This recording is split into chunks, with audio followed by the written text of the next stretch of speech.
Welcome to another episode of Kurdistan This Week, where we bring you the latest in the Kurdistan region from NRT Studios in Somani.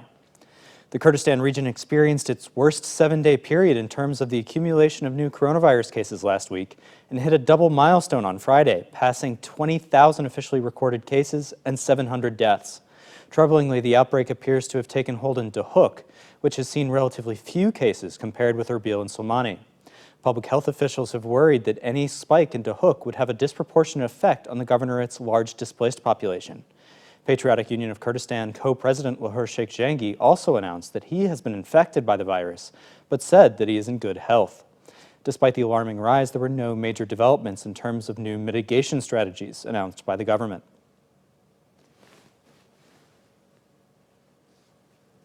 On Wednesday and Thursday, protesters in numerous cities called for the Kurdistan regional government to step down and hold early elections.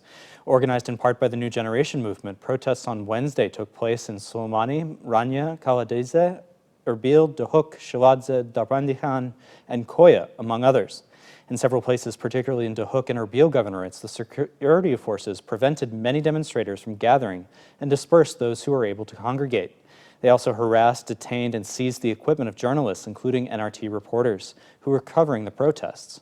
Protesters gathered in Rania and Kaladize again on Thursday, precipitating brief clashes with the security forces who tried to disperse the crowds.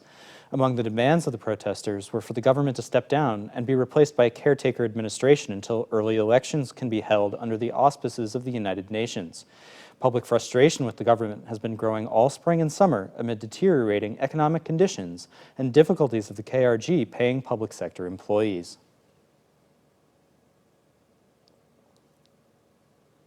Turkey continued its intense campaign of airstrikes over the past week and potentially sparked a diplomatic crisis with Baghdad after it killed 2 Iraqi border guard commanders on Tuesday in an airstrike in northern Erbil Governorate. The 2 Iraqi soldiers were in an area to meet with the PKK to resolve a security dispute in Sidikan subdistrict, which is close to the triple border between Iraq, Iran, and Turkey.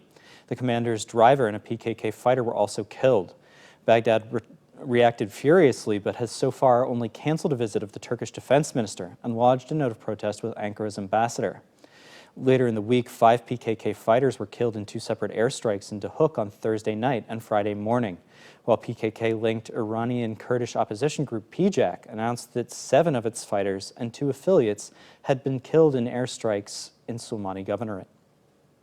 In the hot, dry August weather, many of the strikes ignited bushfires, which locals struggled to contain.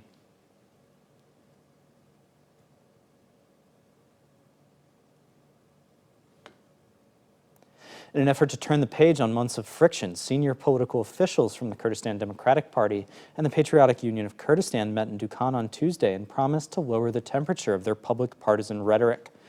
The parties released a joint statement pledging to implement a bilateral agreement signed in March 2019 that governs their mutual participation in the KRG cabinet and to coordinate their efforts on revisions to the federal electoral law and early parliamentary elections, currently scheduled for next June.